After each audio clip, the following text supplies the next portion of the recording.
Katika sehemu ambayo nilikuwa natamani sana kufika na sikuwahi kudhani kama nitafika kirahisi, ilikuwa ni Pemba.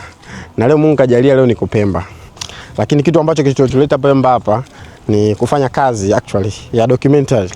Na usione natembea hivi, hii tunatembea sehemu, I think ni sehemu ya bahari, na tumekuja kuangalia au kuchukua sehemu ya mikoko. Unajua mikoko ni katika mimea ambayo inatunza sana mazingira, inaleta sana hewa safi. Sasa kumekuwa na kasumba ya watu kuikata, kuiharibu. Sasa inatengeneza hali ya uharibifu wa mazingira, especially katika sehemu hizi. Nimependa sana jamii ya huku, watu wanavyoshirikiana.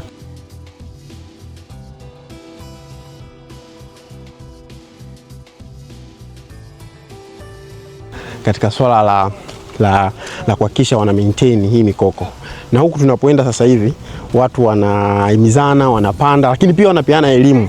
Mimi mwenyewe sio kwa ajili tu ya videography, lakini nimepata elimu nzuri sana nilipokuja katika swala la mikoko.